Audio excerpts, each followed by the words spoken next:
Haga jingle kai Indian Super League happening ga Bengaluru Persia ke Chennaian.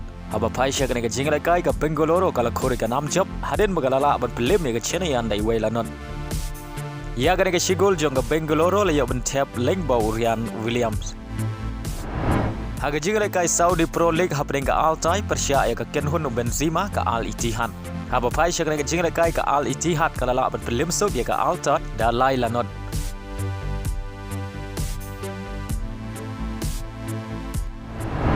Haga jingle kai FA Cup 4 rounds happening ga Nottingham Forest Persia ka Bristol City. Haga ne jingle kai baro artli ga Kenhun ki khai da marshi goal hadu bokot ka khandai per minute but live per minute ka extra time. But they ka penalty shootout ka Not Forest kala la pen pelim ya ka Bristol City da san la lai. Haga wei par ga jingle kai FA Cup happening ga Aston Villa Persia ka Chelsea. Haba pai shag ga jingle kai ka Chelsea kala la pen pelim sok ya ka Aston Villa da lai la ka wei. Haga jingle kai Copa de France happening ka PSG Persia ka Brest. Haga ne jingle kai ka PSG kala job suk dan laila ka way. Ya gini gilai gol jong ka PSG la yo ben tap Nengko, Lengbo Mbappe haga minit ka ba live peu sau. Ya ga gol ka ba ar la yo ben tap Lengbo Pereira haga minit ka ba live nyeu. Bad ya ga gol ka ba lai la yo ben tap Hashwa ben kot ka jingle kai. Kata haga minit ka ba khandai peu plus ar Lengbo Gonzalo Ramos. Haga jingle kai Copa del Rey semi-final first leg happening ka Atletico Madrid Persia ka Athletic Club. Haba pai shag ka jingle kai ka Athletic Club kala la ban pelim ya ka Atletico Madrid dai welanot. Ya ga ga shigol jong ka Athletic Club la yo ban tap haga minute ka ba arpeusan lengba ka penalty balakan Chado Alex. Haga jingle kai Parlok happening ka Vissel Kobe kabari ka ladu jong ka Japan League haga samai wala dep Persia ya ka Kenhun Lionel Messi ka Inter Miami. Haga ne jingle kai Lionel Messi umi madan hadu ka minute ka ban riu peu. Haba pai shag ne jingle kai baro artli ki Kenhun ki klem la ban jan nadu ka kela step hadu bukot ka kelamit. Badai haga penalty shootout ka Inter Miami ka lamat ya ka namrem hadin magala sya penlim hakmat ka Vissel Kobe da saula lai.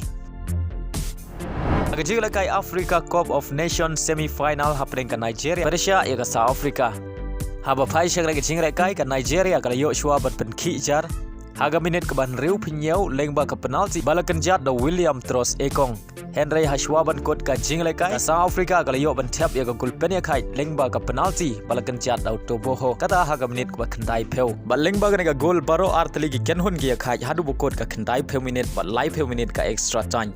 Badai haga penalty shootout ka Rijong Osimhen ka Nigeria kala laban pelim ka South Africa da saula ar. Bad yorong siya ka final. Haga way par ka jingle ka semi-final happening ka Ivory Coast Persia ka DR Congo. Haba pai siya ka jingle ka Ivory Coast kala khori ka nam job. Hadin magala laban pelim ka DR Congo da iwelanon. Bad ya ka shigol jong ka Ivory Coast layo ban tap haga minute ka ban riu peusan lengbau player jong ka Dortmund Sebasti. Baleng baga ka jing job ka Ivory Coast kala yo ban rong siya ka final jong ka Africa Cup of Nation. Haga jingle kai Asian Cup semi-final happening ka Iran Persia ka Qatar. Haba pai siya ka jingle kai ka Iran kala yo shwa ban pen jar tang haga minute ka basau lengbau Sardar. Badai haga minute ka ba khanyau ka Qatar kala yo ban tap ya ka gol pen kai lengbau Jasem Abdul Salam. Bad haga minute ka basau peulai ka Qatar kala yo biang ban tap ya ka gol ka ba ar lengbau Afif. Badai haga kelamit kata haga minit ka basan peway lengba ka penalty ka Iran kala yo ban tap ya ka gulpen ya khai. Bad haga minit ka ba pra peu ar saisin ka Qatar kala yo biang ban tap ya ka gulpen tam lengbau almost Ali. Badai le magani ka gol penlong ya ka Qatar bakan la ban pelim ya ka Iran dan laila ar. Badai rong siya ka final jong ka AFC Cup.